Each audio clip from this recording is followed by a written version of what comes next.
Hello, everyone. It is 1 o'clock, so it is time to start our event. Welcome. I need to ask our special guests to turn on their video. So Jordana and Mia, thank you.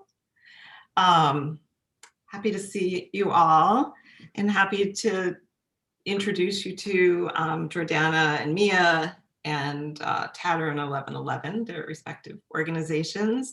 We're going to be together, I hope, for about an hour, maybe a little bit longer today. We're going to start with me introducing Jordana and Mia and hearing a little bit about their personal stories and professional endeavors and how their ethos regarding cloth and making led them to work together to develop a knitting yarn. We're also going to hear from Allison Page, who helped with the yarn development. Allison is listed as Ask a Question in the participants list, and I'd like you to send a message to her, which will appear, it should appear at the very top of the participant list. And so if you have any questions for me, for Jordana or Mia, please put them there, and we will have time just to address a couple of them at the end.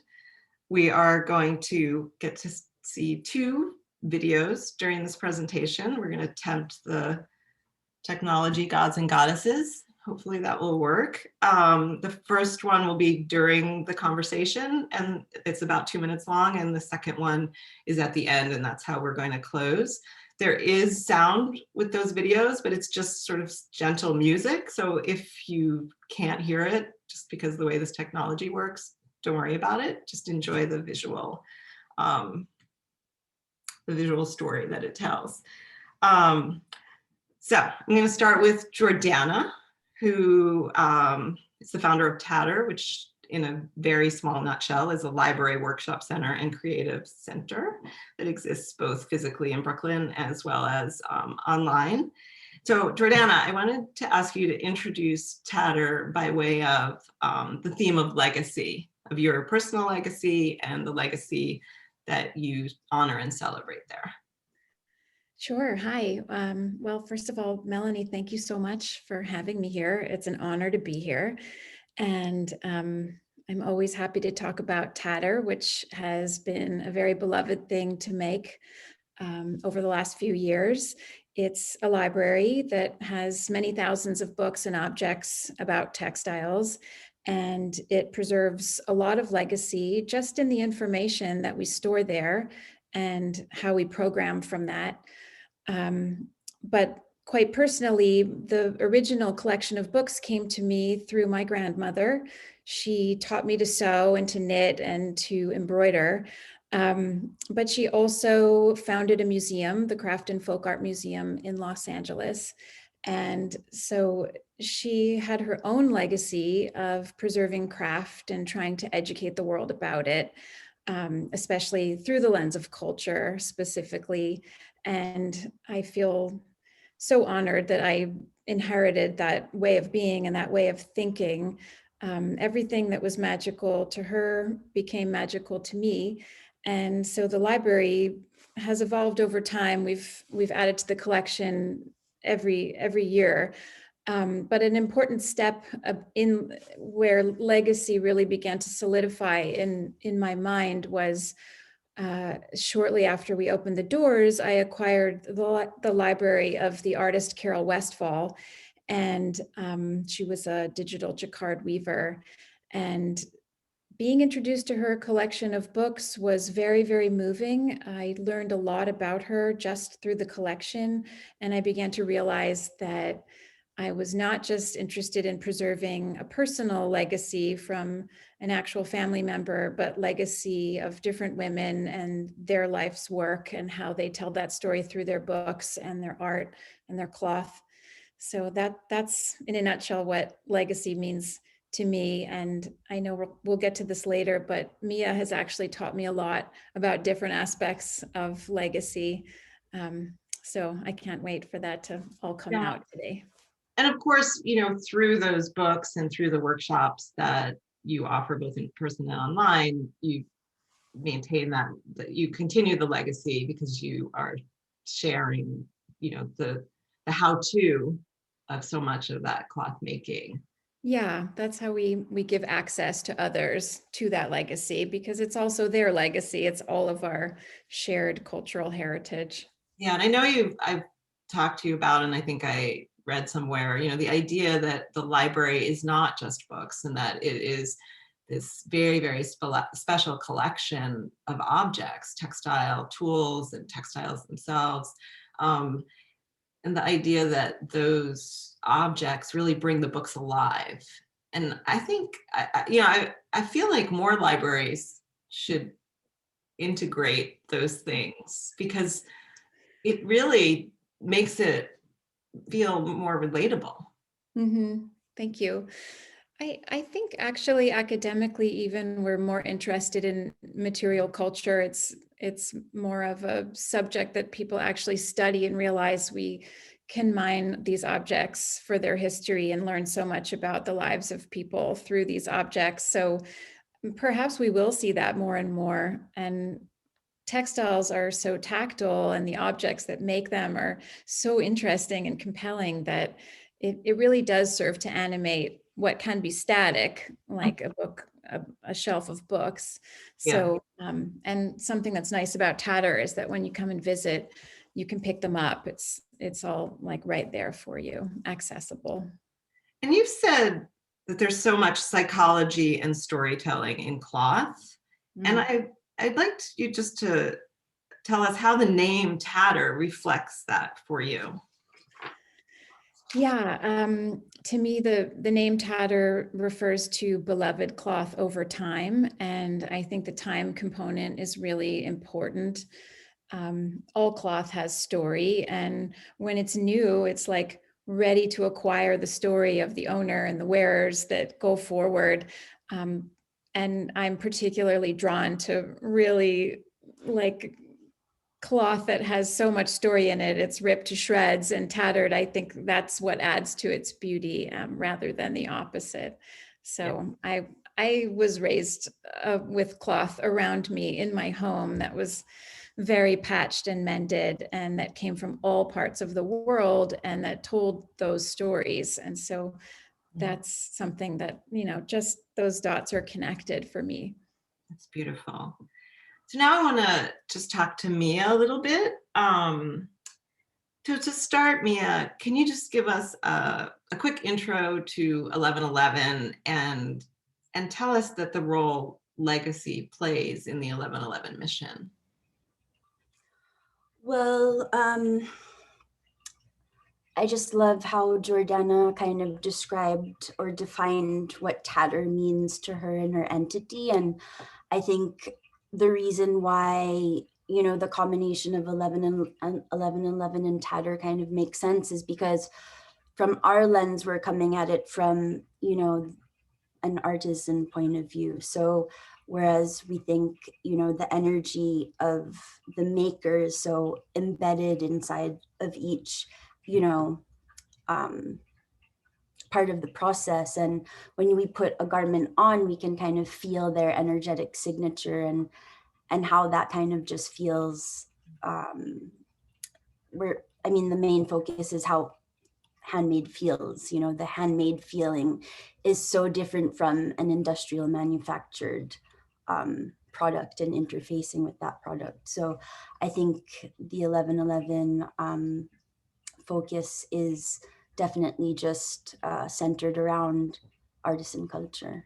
Yeah. Mm-hmm. One thing that you said to me during one of our conversations, which I just thought was so lovely, and I wrote down, and I think you were talking about your design ethos as you use a lens of beauty, and you said it was intuitive. What our senses tell us is beautiful. And could you talk a little bit about that? Yeah, a personal sense of aesthetics, I think, often does come from legacy.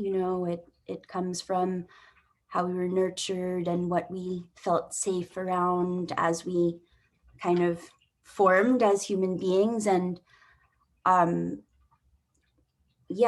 we are, curating or designing a product, we kind of involve materials or colors that, you know, feel beautiful to us, and an aesthetic point of view also involves a value system. So, you know, as we're attracted to certain things, you know, it kind of just falls together really seamlessly that they also speak about, you know, equity and natural materiality, because that's, you know, our personal value system. So when we make those choices, they feel sensorial, but they actually are completely informed by, you know, what we believe.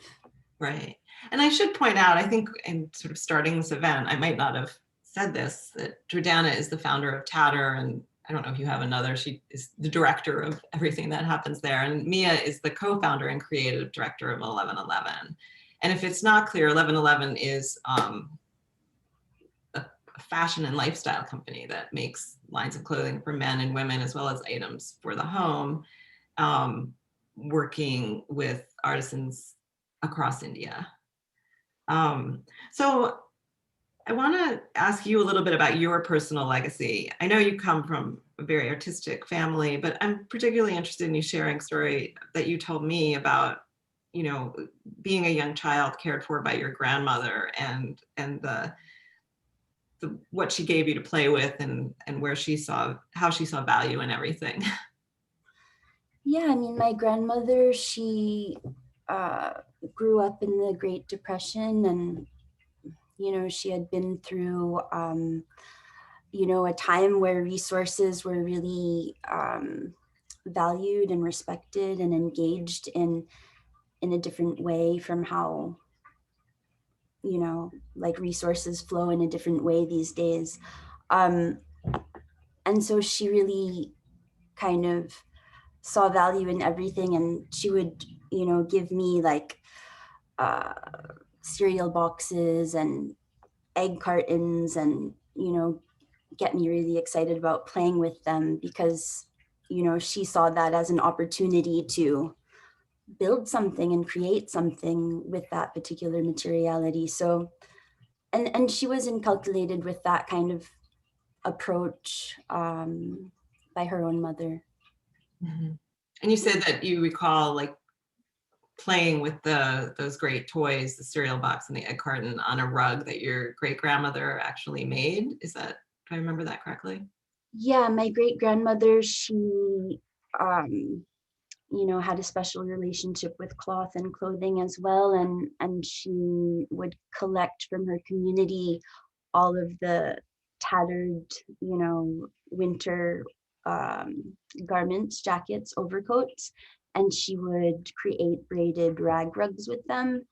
And then she would, yeah, she had actually kind of a pretty entrepreneurial spirit as well, because she would auction them and donate all of the funds to supporting people that were in need. So she's kind of like the OG. That's nice. And so I know that you've had a pretty international life. You spent time in the US growing up, and then you went to high school in Japan, and then you went to college in London, this at Central St. Martin's, is that correct? Yeah, that's correct. I mean, I come from like a background where my mother is, you know, of mixed ethnicity, and my father is a Japanese guy. So a big part of my, you know, position in the world is also looking for a sense of belonging and finding and crafting an identity which makes sense. And feels like home. So I traveled around the world a lot to find that. Yeah. And so I know, I'm curious, or I think people would be interested to hear a couple of things. You told me that when you were at school, you were studying graphic design and visual communication, which these days involves a lot of work on screens, computer screens. Yet you were always drawn, when you could, to incorporating handwork into what you did. And that you said that you would hand bind books. And then can you just tell us a little bit about your final project And then also after you had graduated, the teacher who introduced you to an opportunity to go to India. Yeah.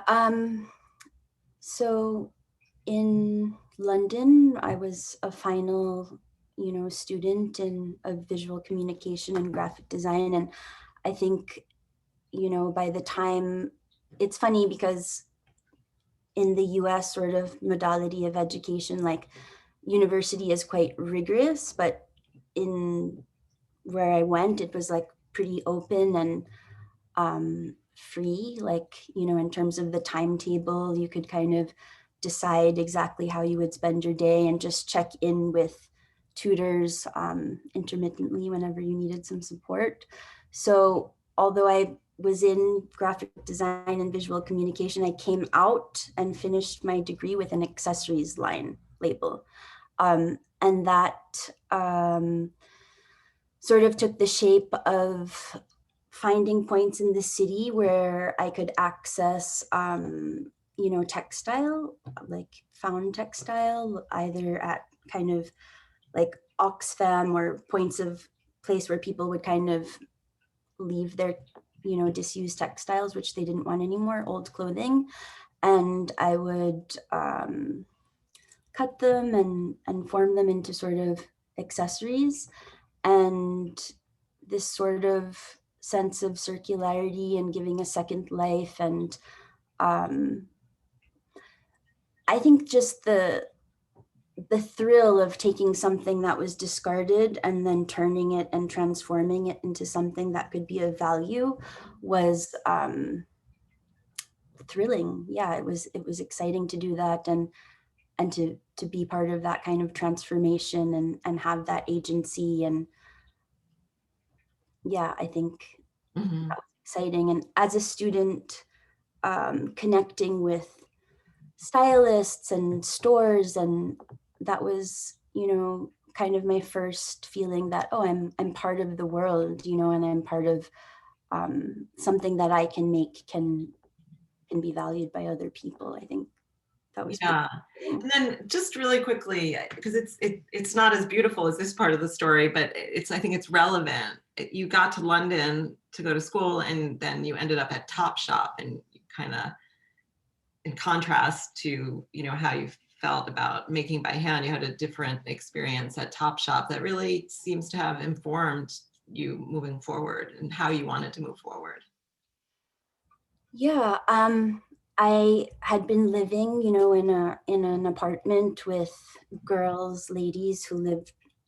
Someone was from Portugal, and another one was from France, and another one was like half French, half Japanese. So it was exciting to kind of live in an environment with women who were, all of different origin. And that was in itself a very rich experience. But the experience that you're referring to was kind of an adverse one where they kind of were guiding kind of the way that the day would go. We were having a weekend and ended up in Topshop.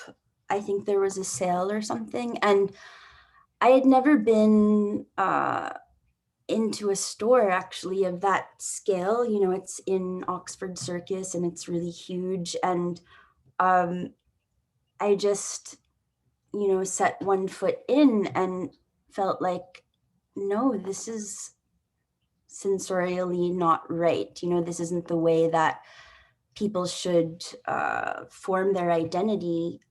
It just felt,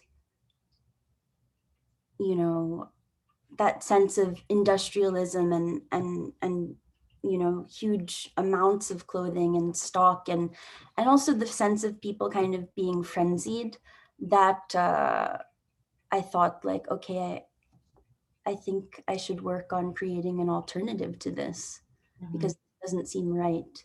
So I think that divesting from, ideas like Topshop was something that was already normal to me as a child and teenager. And then I sort of really named it as an 18-year-old.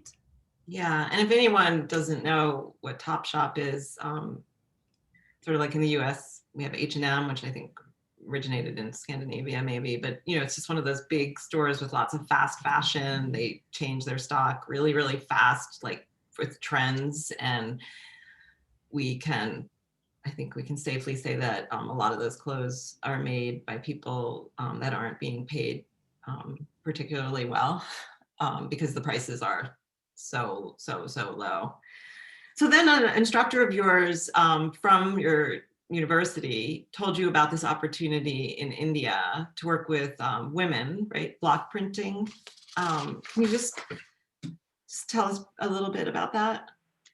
Yeah, I mean, as you mentioned, she had really noticed that I was into, you know, the analog and sort of, you know, working with hands and artisan practice, and was just a lover of handmade. And she came across this opportunity and she kind of put it on my radar, and it was a volunteer program of working, developing print and pattern with a group of women artisans in a village in India.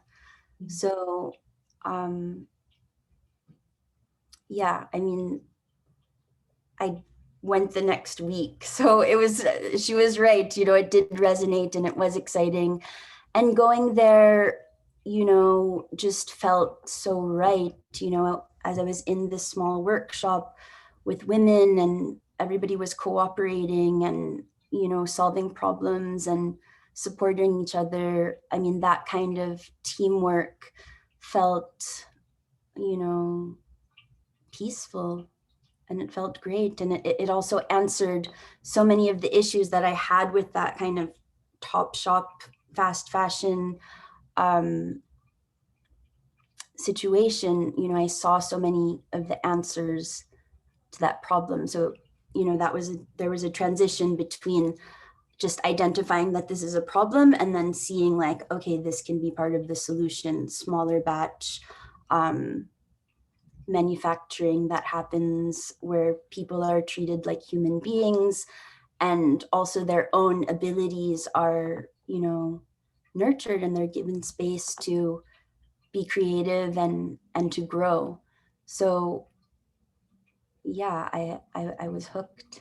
Yeah, you finally felt like you were home. Yeah, exactly. It reminded me so much. It was just such a familiar sensation being within that type of energy with women who all had a making practice, and yeah, it just felt really good. Yeah.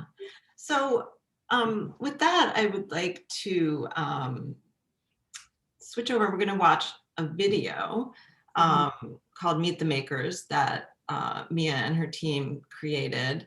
And that allows us just to, because of the realities of language and technology and all of these things, we don't have the makers from India with us here today, but we want to include them because they're obviously a huge part of this story of 11/11, and then what we're going to talk about, the collaboration between 11/11 and TATTER and the making of a yarn. So Allie, one of our behind the scenes people, is going to share her screen and show us the video.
Thanks, Allie.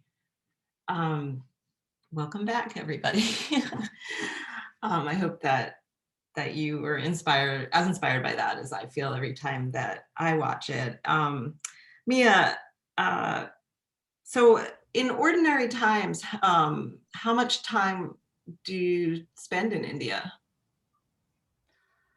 Well, I lived there full time for 8 years, building up, you know, kind of like you could call it the DNA of the project. And for the past couple of years, I have been going back and forth between India and Brooklyn, New York.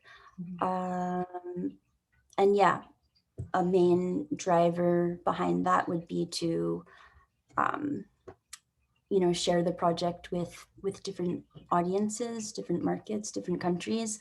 But yeah, in a normal scenario, I should be going back seasonally.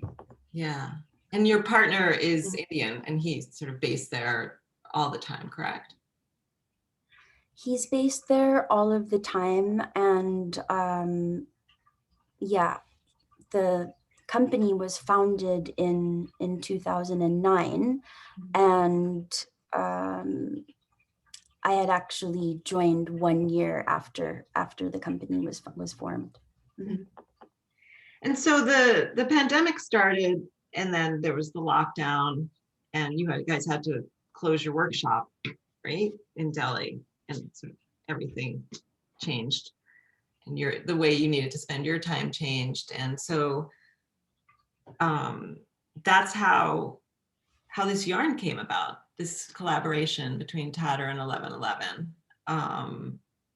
So can you just tell us a little bit about where the cotton comes from, and like what the people there were doing with that cotton in your business, and then how you started working with Jordana to sort of develop this alternative way, another revenue stream for the artisans. Yeah, I mean, our, you know, usual sort of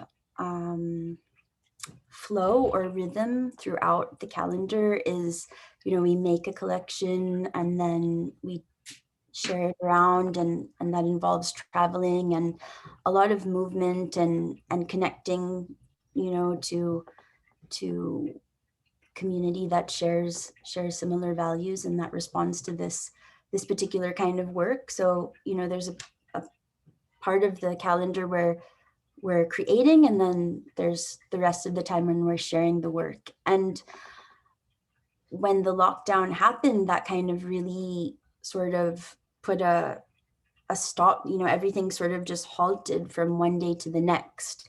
And we did get a sense that that would happen, because at our, you know, Fashion Week appointments in Paris, you know, people started canceling their appointments because it was dangerous to travel, or it started to become dangerous to travel. So, you know, we sensed kind of around February that, okay, this is going to have, you know, there are some changes on the horizon, something's happening, something's really happening. And then by March, we were just in a full, you know, government enforced lockdown.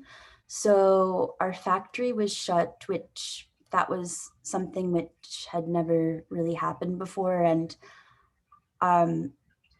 Jordana and I had met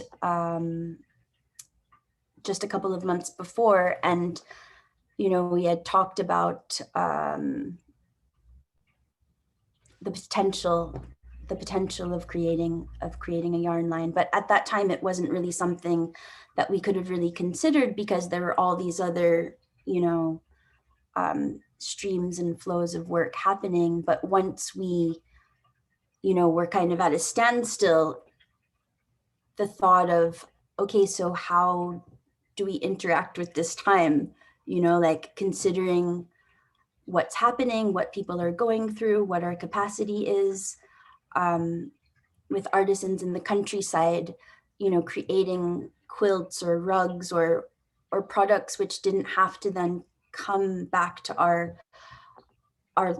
centralized location, but could completely be made in the countryside, was something that, you know, that was kind of the way that we responded to the time.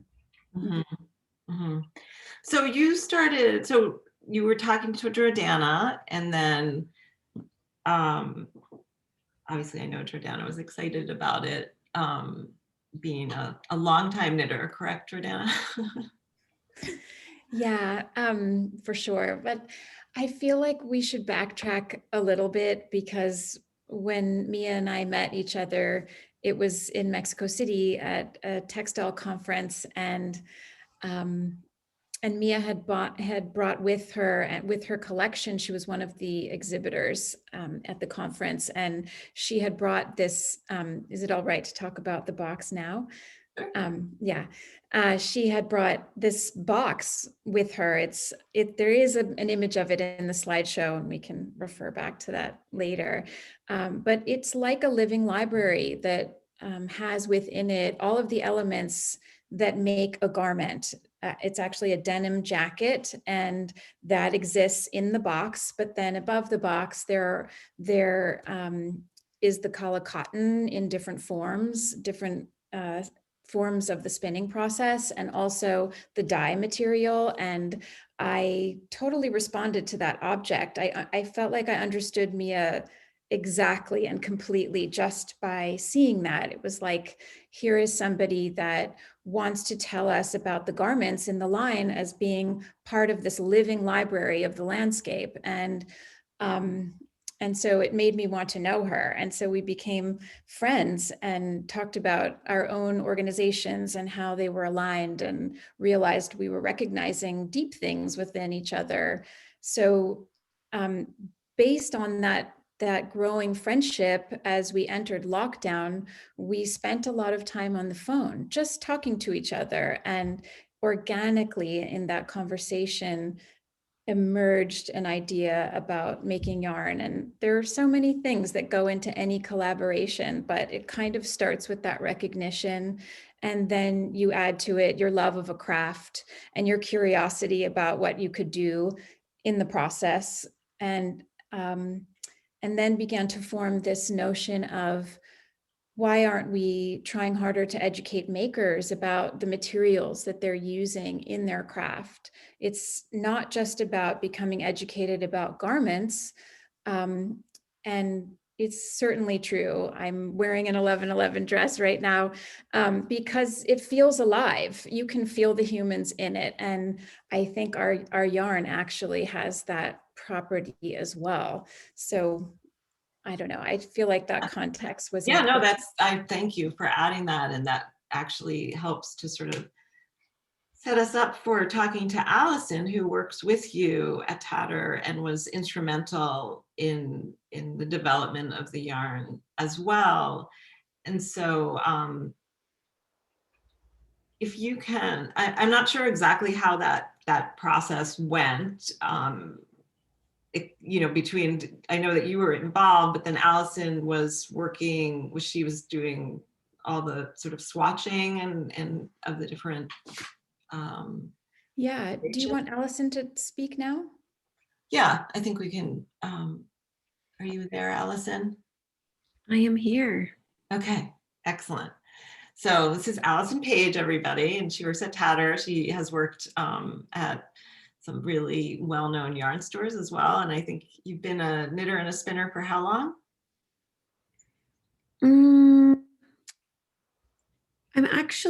I probably have been knitting for about 10 years. I taught myself in my 20s, and I've been spinning maybe for about the same amount of time, maybe like 8 years. Mm-hmm. I dove really deep. Once I started knitting, it was just like a complete black hole of crafting and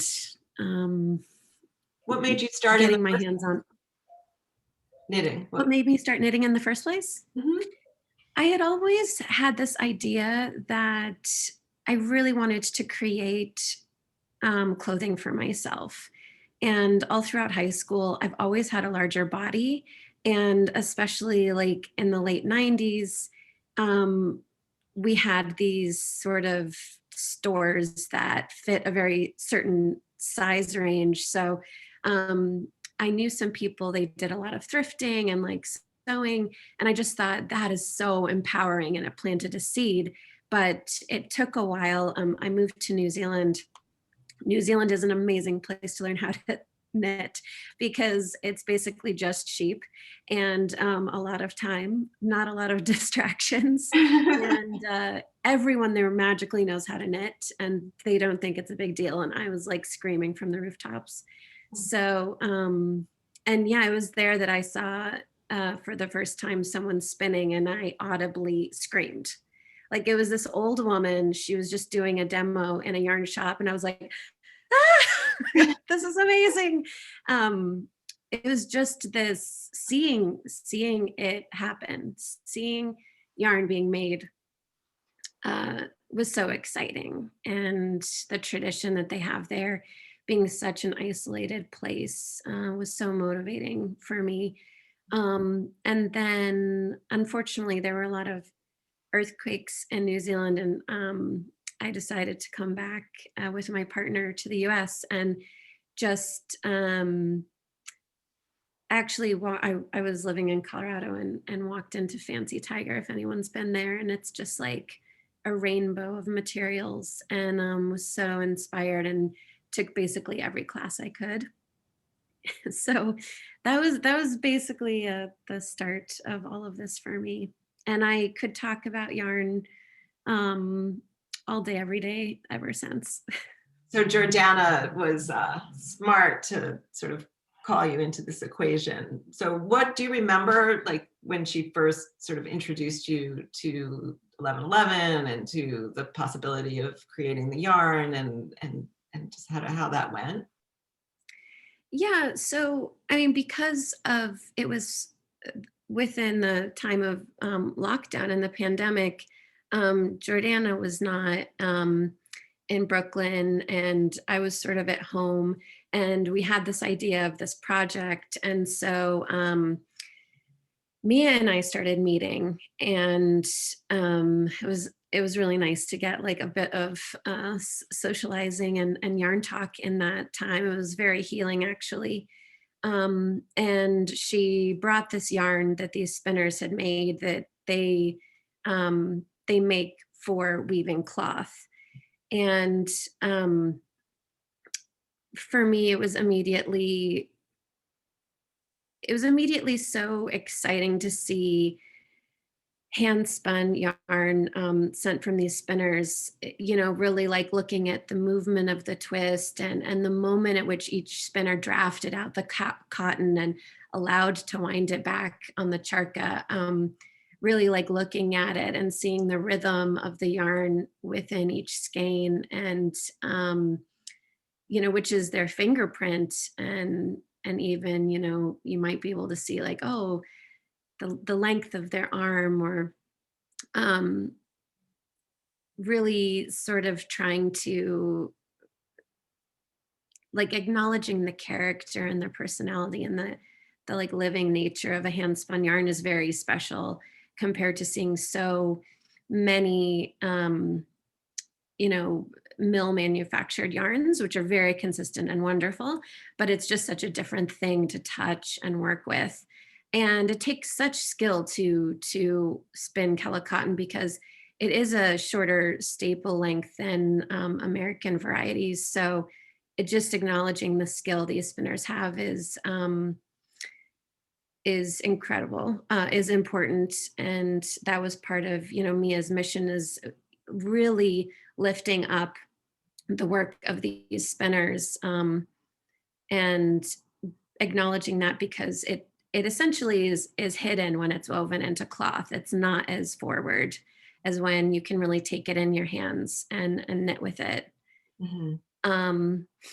So also just in looking at the yarn and thinking about how it might translate to hand knitters, I started trying to think about how it felt in the hand. Was it hard? Was it crunchy?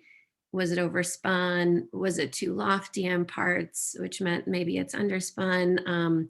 You know, these were not these were not the things I saw immediately, but the questions I had when I looked at the original skeins that came in. Also, it is a thick and thin yarn, so looking at like the consistency of that, and what kind of fabric it would make. Is it a good weight for a wide variety of items, like whether it be accessories or garments? The grist of the yarn, which means, you know, when you wear it, if you're wearing it in a t-shirt or a garment, is it going to be so heavy on you it's going to grow? And I was so pleasantly surprised, like so just overjoyed that it is such a lightweight, beautiful fabric. I have some, these are some of the swatches I have. This one is the resist dye. This one, I did a bit of like a checkerboard pattern with this. I know it's hard to see over Zoom. It's a little bit silly, but if you can imagine touching it, I hope you can imagine touching it too. It gives out such a great texture, and texture with this yarn really helps it kind of hold its shape as well. So what, just for the knitters out there, so now we have this 2-ply yarn, and there's 6 different, I think, variations of it, 2 that are going to be available hopefully soon. I think in March is the goal, and 2 are exclusive to Tatter, and 4 are more broadly available. But they're all 2-ply yarns. There's and then there's completely natural, and then there's ones that are indigo dyed, correct? And Yes. then, I think you said that you swatched and played around with it, and like needle sizes like 3 through 7 were depending on the result desired. You thought that was a good range for it? Yeah, I definitely think, I mean, for me, I could go down to a 2 and make it like a really dense fabric, but, you know, moving up to a larger needle size just means a drapier, maybe something that's more appropriate for an accessory, or something which is like a summer cover. Mm-hmm. Yeah. So I want to go back to you, Mia, just for a bit, because I know that in the process of developing the yarn, there was a lot of back and forth with the spinners in India, you know, giving direction and then returning it and trying it out. But one thing that you guys did, which I thought was great, and is Allison taught you how to spin. And Can you just tell us a little bit about what that experience was like for you? Yeah, I mean, if we sort of go back to, how Jordana spoke about when we first met, and, she was just this fully indigoed woman coming up to our little booth, which was also majority indigo. And it was just like, obvious that we could become friends because we just had so much blue going on around us. And then, after that short conversation, it was like, okay, you're completely informed by ancestral energy, and so am I. And then meeting, Allison, and seeing her look at that skein. I mean, I'll never forget just sitting across from her at a table and watching her just dive into that skein, and I have so much experience just presenting this work that we do with people, and I've never seen that level of appreciation before for yarn, actually, or for anything that we do, and it was just so clear in that moment that, okay, the passion that kind of informs her own, maker journey also informs the way that she sees that yarn and the way that she can appreciate that yarn and appreciate the people that have, participated in that coming to life. So that was sort of just a really key moment. And, Allison played a huge part in connecting the yarn to the knitting maker community. And it was in that moment that I really realized, like, okay, I think, this passion will inform the way the project goes forward. And it was just a really special moment. And how did you feel about spinning? Oh, spinning. Okay, so Allison gave me one of the biggest gifts that I've ever sort of received, and that was one-on-one spinning tuition. And yeah, it was incredible, just to actually experience myself that, transformation from fiber to a thread. It wasn't easy. It didn't happen, very quickly. I've seen people, spinners, doing this for years, and the way that they do it is so effortless. And going through that experience made me realize, like, how skilled they actually are to make something that's actually pretty difficult look so, easy. Yeah. Yeah, so that level of appreciation for those communities, which I already had, just grew so much from going through that myself. Yeah. So I just want to circle back to another part to your story, and then we're going to do ask a question to Allison. So people, if anybody has questions that they haven't already posted, they should put them in so Allison can look at them and then pick a couple for us to answer. But two things, Mia, I want to make sure that, we tell people a little bit about this cotton and what, that it is so old and yet so special and so important in this modern world to understand it.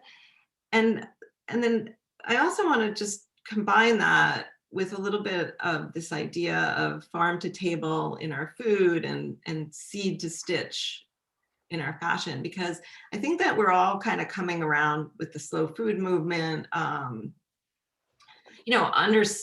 really understanding, like, why sometimes it makes sense to, have your own garden or purchase organic, and how, like, what we eat, affects our own bodies and our environment. And sometimes we pay more for food that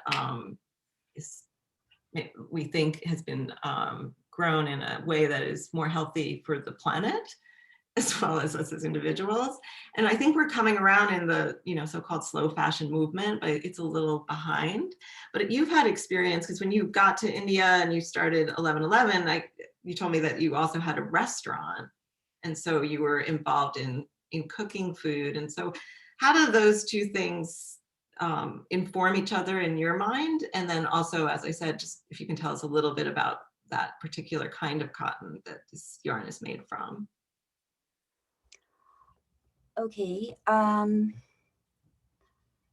Should I speak about the cotton or the food first? Speak about the food first. And Okay. I mean, yeah, I would say that food is definitely, yeah, I mean, I've always been like super shy, and I don't know, even growing up, like this ability to be able to cook something for my mom or grandma was like just this incredible, way of sort of, it's a nonverbal communication, the more effort and love and intention you put into what you're making, it's sort of, you can feel that, when you eat. And I think that, yeah, along with starting a restaurant just came really easily, because that is my number one sort of love language. And then, repeating the process of sourcing ingredients and that effort, when you create, when you cook and everything is on that plate, you realize that this is just the sum of so many efforts, and all the ingredients originate from the land, and the care, like also your reputation is on every plate. It's a kind of quick turnaround that you're making food and serving it, and you're giving people this full experience. So yeah, during that time, looking at our own supply chain and where does everything come from, and looking at the materiality of how do we serve things, and how do we do takeaway, and how do we, have a net positive effect on, our audience that we're speaking to, the community, our staff.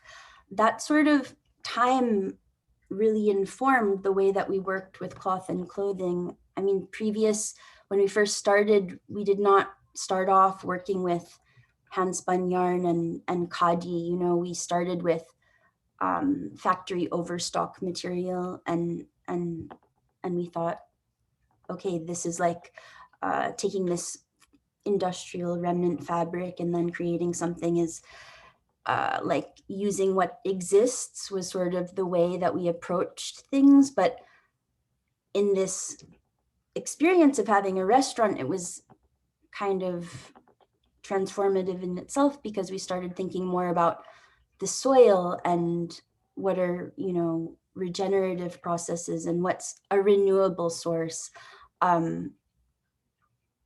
And so, yeah, I think these two stories were happening side by side, and one really informed the other.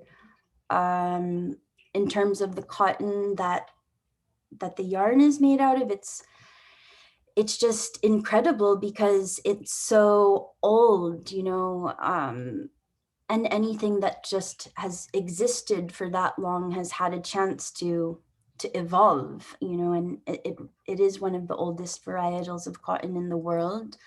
It's a non-GMO seed, and it exists in an environment where, there's not much water, and it manages to grow just on rainfall. So, I mean, the local people that live in that area where the cotton grows just call it literally a gift from God, because it grows, with just rainfall, which seems just magic. Yeah, I mean, today it feels like magic, in like it's basically since the Industrial Revolution, I guess it's everything has changed so much. So what is really nature doing its thing feels like magic now, which is a little bit confusing. So I wanted to ask Jordana one more question, and then Allison will go to you to get some questions from the audience. And so Jordana, I just wanted you to talk a little bit about your experience knitting with this yarn. You had said it's like knitting the landscape to me at one point, and I just thought It is. that was very It's beautiful. like knitting the landscape, and I think I think Allison also really illuminated some of its qualities that are true. The human hand, that energetic signature, that legacy that goes back, because these spinners are taught to spin, I believe, when they're children, it's by osmosis. They're just living around it, and it becomes a very embodied thing. And so it's in the yarn, and knitting with it, it travels through your fingertips. It's very tactile. It's a very matte kind of a product too. I think it just has its own properties, and following some other 1111 processes. That part of 1111 is really changing a model of the way we think about fashion and its cadence. And so this cotton is seeded into the landscape, and it's spun. It takes as long as it takes to spin it. We're attempting to sell a product that won't be as easy to just stock on the shelves so that the consumer can have it right when they want it. It's kind of a pre-order product. The beauty of pre-order is that there's no waste. You're selling to a consumer that you know is already there, and it takes time for that product to reach you. What happens in that space when you're waiting for that product? Well, you begin to dream, you begin to imagine, you begin to connect to it, knowing that it's coming in the future. And I think that's a really important element, because then when it's in your hand, and this is how I felt knitting with it, it took time for this to get to me, and I could feel the time in the yarn. And of course, I'm quite a romantic person, so here I am, gushing about it in this way. But this is my hope for the consumers of the future and the makers of the future that decide to bring this into their own practices, that they might also have a similar experience. That's nice. So Allison, do you have a couple of questions? I think we probably have time for maybe two. Yeah, well, also really quickly, someone asked to see a skein of the yarn, and Jordana's actually wearing one as a necklace as well. She's holding one up. So you can see that there. And We should clarify, there are like the natural and then just a solid blue. They're not all sort of variegated in different ways. Right. So it's ecru, the natural. There is an indigo ombre, and then the swatch I had, which is a resist dyed. And there are also some special skeins dyed just for tatter that we will have. A lot of people asked what the origin of the company name 1111 is, Mia.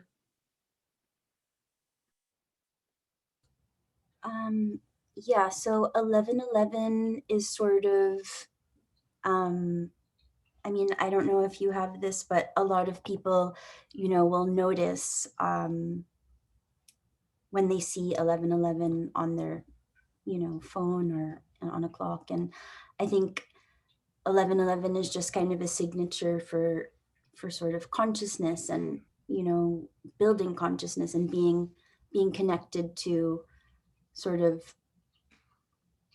almost a continuous process of just learning and finding insights and being curious, and it's also a signifier of synchronicity. So a lot of people say that when you're tuned into the energy of the universe and you're in alignment, that you see more synchronicities and things feel kind of smooth, and the universe is in support of whatever you're doing, and we kind of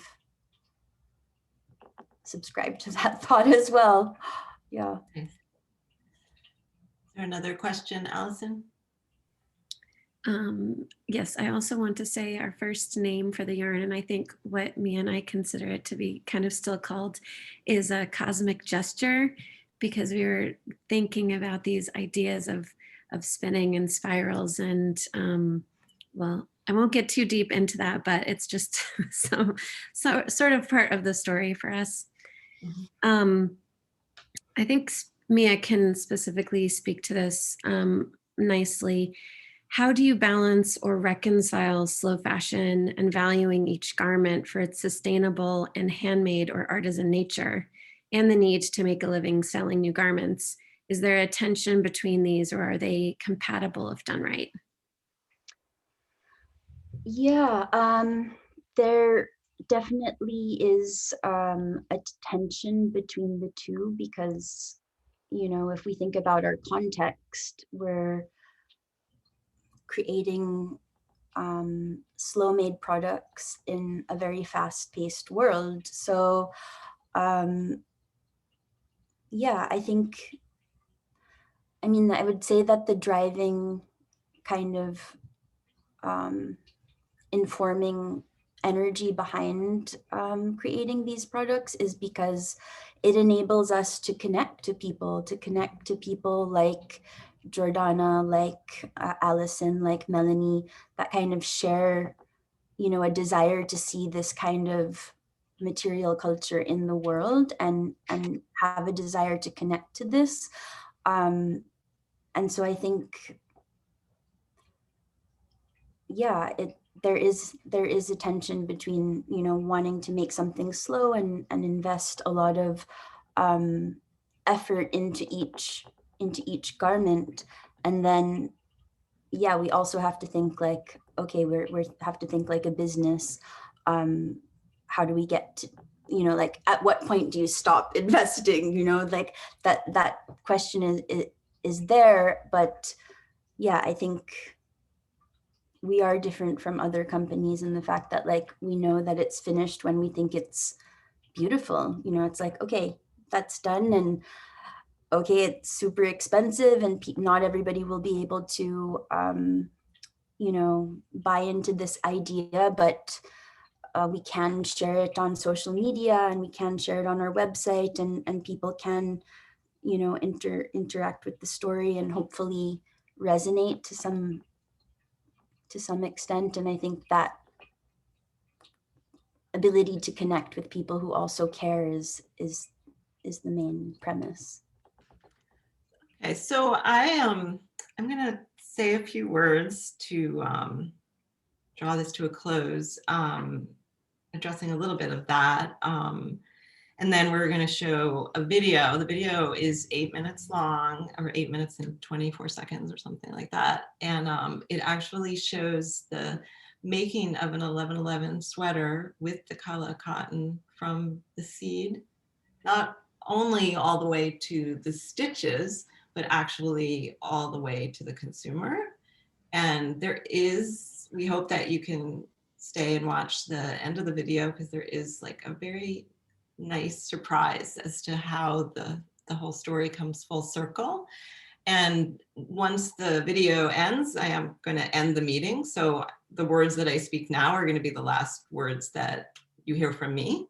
And then you can stay for the video, we hope, or if you need to go, you can go. But before I sort of do my little conclusion, I want to say that it absolutely takes a village to create these events, just like it takes a village to create TATTER and to create 1111 and everything that we do. And so I want to say thank you to everyone who's helped me to be able to put this on. So that's Jordana and Mia and Allison and Ali and Joan behind the scenes. I think you all know, because you've talked to me in the last few days, that I could not have done this without you.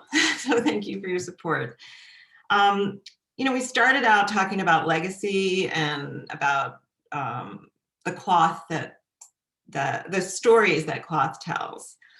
And so I actually have a washcloth that I made with this yarn. I also have a second one that I started. I haven't finished yet, and I'm really excited about it. I wanted it to be kind of small. I wanted it to be able to use it on my face. And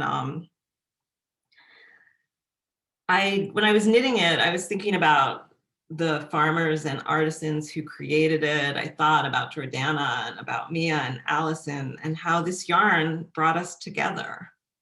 And I thought about how everyone was going to be here today. And so that you know, for me, like, I could use this washcloth and it wouldn't just be a washcloth, it would be about relationships with people near and very far away. And I started to think, well, actually, I should say, I've been working on a magazine article this week for the magazine that's published by the Henry Ford Foundation. And it's about making by hand and the motivation of makers.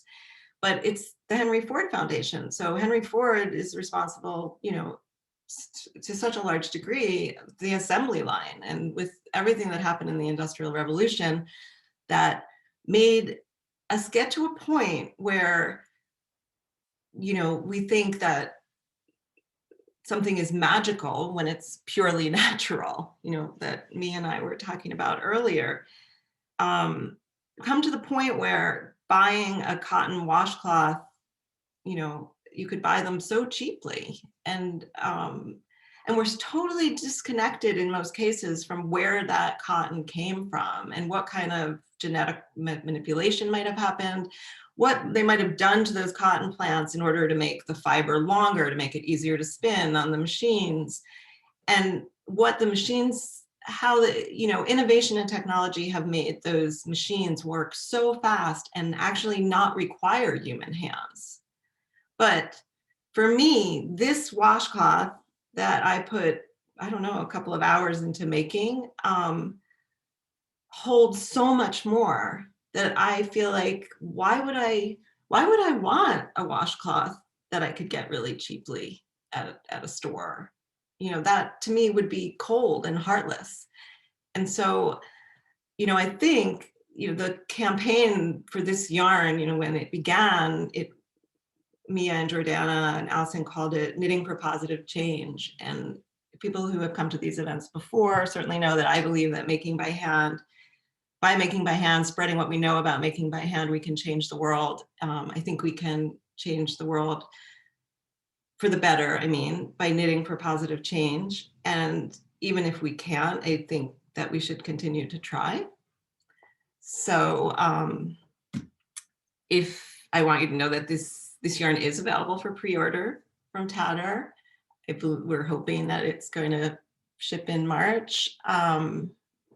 Obviously, with the pandemic, things are a little less sure than they might be in regular times. Jordana told me yesterday that in March, she'll also be releasing the second edition of her online journal.